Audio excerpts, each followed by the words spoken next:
godly people? It's your boy Fokeezy, aka Blaze Asian. You know we going against that 7-star Hydreigon, and we're featuring Excadrill.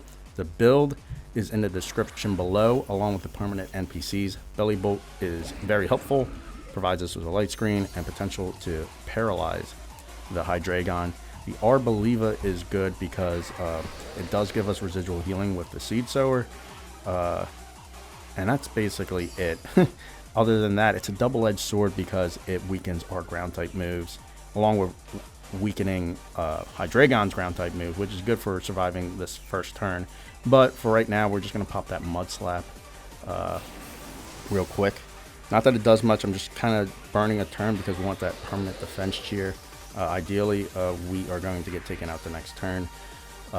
Turn 2, I mean, and probably shouldn't have popped that Mud Slap, to be honest. But it's all good. So we're going to go for that attack cheer now. So kind of just charge the Tera, but that's not something we need to worry about when we're spamming attacks. Anywho, we just got to remember to terrestrialize in the right moments here. So Dark Pulse does officially take your boy out, and he crits me. So I'm fine with that. Just get all that great 7-star RNG out of the way at the beginning. But relatively clean first couple turns. I would go Earthquake instead because you don't want him to miss. You do want to get taken out as soon as possible so he will remove his debuffs ASAP like that, and he will not remove his debuffs for the rest of the raid. So that's key to note. So right now we want to get as many Mud Slaps as we possibly can before he starts popping off nasty plots, because he be plotting very nasty things. And it's also since we don't have taunt or any way to remove its special attack, we have to go Shinobi mode. With the Mole Rat, alright? So don't be too upset. It is what it is, alright?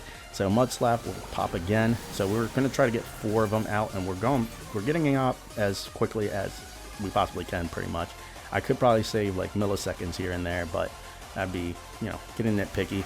He does get 2 Earthquakes out. The light screen does help us with the bulk, and that's fine as long as he doesn't get a nasty plot in there. So 3rd Mud Slap, we get in. We're going to try to get the 4th one in soon, before that window, hopefully. Because this raid can go a little slow. I guess with the Shell Bell kind of slows things down a little bit. And right there, he's just landing every move, just as I expect, because the raid boss has just phenomenal RNG. Just phenomenal. It is what it is. He is going to be able to take your boy out this next turn, unfortunately. I guess he's missing everybody else but your boy here. Bellibolt could help by getting out a discharge, but like I said, this guy's just landing everything, and this is how we start. I'll be right back. So as we return, we're just going to pop that substitution jutsu, try to get some favorable RNG going our way. But right now he's just landing every single attack as I expect, because this is how the raid boss's RNG is with me most of the time. You guys just think that everything always goes my way. I just put up pretty solid videos of like the best results, but I can win and make it look ugly. You know what I'm saying? And that's usually how it goes. It's ugly wins, but an ugly win's better than a pretty loss, right? So here I'm gonna pop the Swords Dance. Here I'm talking too much and wasting time, but with grassy terrain is out, so it's gonna help us recover some of the 25% of our HP that we lost, and now he's finally actually missing. So we got some momentum going our way. I'm gonna pop another Swords Dance. Bellibolt bringing out a unuseful light screen because we already have a light screen up, so kind of just wasting our, could be helping the boys out, but instead he's being a jerk. So the substitution jutsu does fade, so that's why we're gonna pop in another substitution jutsu. All right, kind of gotta, going back and forth here. The discharge spamming would be nice. Of course, he doesn't discharge spam at all, and 30% chance to paralyze them on is pretty solid, so that's like a 1 in 3 chance. And of course, RNG is just going so amazing for us, as this Hydreigon's able to land a lot of hits at -4. If only my my RNG was as good as the 7-star raid boss dog. If only. So discharge does come out. So yes, he gets a paralysis. Hopefully that can give us some momentum going. And he does actually miss that time. And I think the grassy terrain should disappear. Yes, it does. So I'm going to try to pop that Earthquake before it reappears, or hopefully he just misses the Arboliva and we can get 2 big hits in here.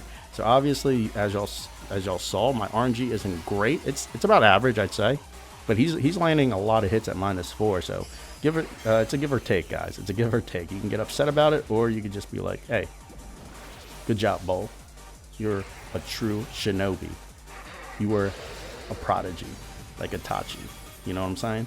But here, we do get a big rip from there. No grassy terrain. That does help a lot. And we'll see what happens right here, because the grassy terrain will ruin everything. He is paralyzed on our turn, which is nice. I'll get another Swords Dance. I do want to get as biggest rip I possibly can before he removes our debuffs. And then obviously, hopefully that Arboliva just doesn't get that grass sower out. He's paralyzed again, so RNG is actually going our way. So now we're starting to get lucky. Finally. And there's no grassy terrain hurting our Earthquake output damage. All right, so that's good. Right there, we get a good rip right here. I'm probably going to try to top in 2 more Swords Dances. If you can do this way faster than me with this build, Excadrill build, by the way, y'all. Especially if you don't have the Arboliva, you have a Gardevoir instead of me. This would make it go so much smoother, He does go for a Dragon Dance. I might just do 1 Swords Dance and go right in for the attacks, because I feel like it will just start getting really redundant. And now that the shield's broken, I should be able to do my maximum damage with the terastallization. And Jerry, the mole, does hit like a truck. But the Seed Sower comes out, of course. Wow. So talk about amazing timing, I suppose. But Hydreigon could be double attacking your boys soon. So that could be dangerous if he lands 2 hits in a row. Let's see if he actually does it. He lands the first Dragon Pulse right here. Breaks the shield, of course. He's at +4. Nasty plotting things. And then I think it's second. He misses the second. Okay, so your boy's still alive. Taking this down to the wire here. I still outspeed it, so I could go for a substitution to completion, but I'm just going to go for an Earthquake.